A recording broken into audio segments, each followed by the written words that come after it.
What's up, everybody? May the peace of Almighty God upon you, and welcome to this channel to improve your speaking skill with Mr. Alex. Today, we're going to see different types of phrases. Arantana, Galiwan, we are at freedom.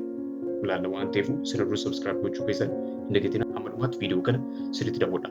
Okay, let us dive in. Haa jalqabnu. Inni jalqaba go back. Go back jettan. Go back. We mean like go back. Go back jechuun deebii.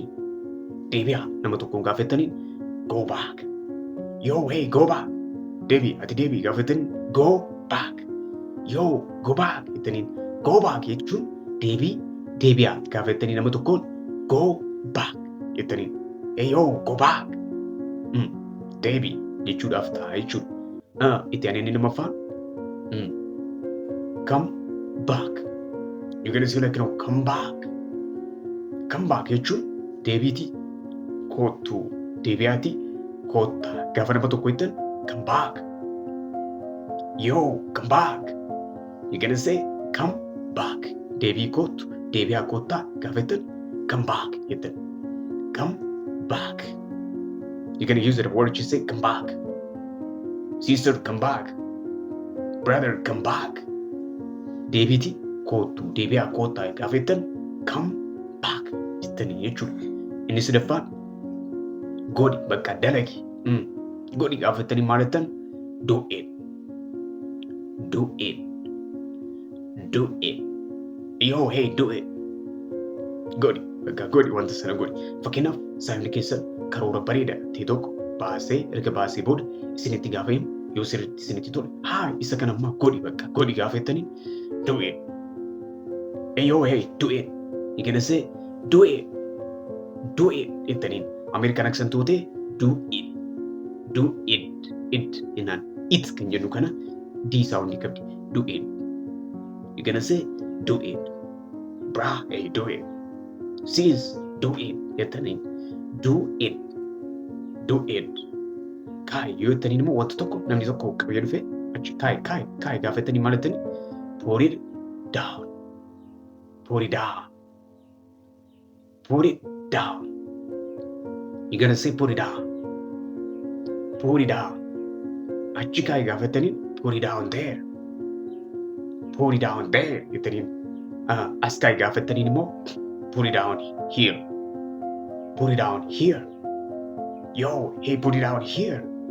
Ethiopian accent kan immoo kala qorii Itoophiyaa yoo ta'e put it down. Put it down. Put it down jettan.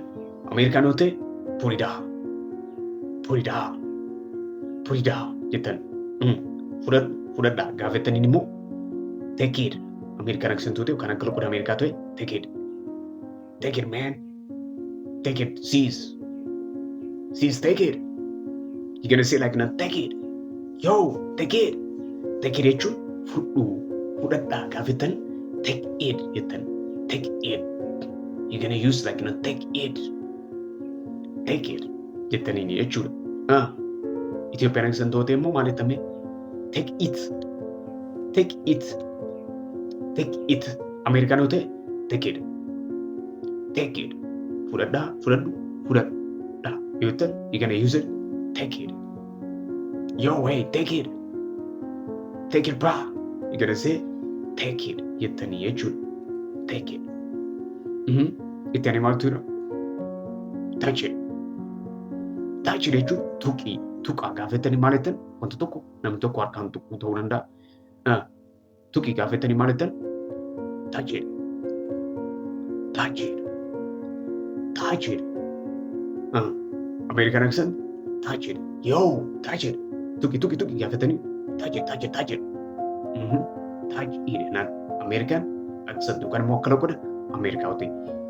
Akka loqoda Itoophiyaa yoo ta'e immoo yookaan immoo Ethiopian accent yoo ta'e take it, touch it. Touch it jettan. Touch it. Yo, hey, touch it jettaniin. Touch it. Yeroo tokko irraa deebinu. Inni jalqaba maal inni go back. Deebi'a. Deebii bakka deebi'a gaafatanii go back. Yo, hey, go back. Sis, go back.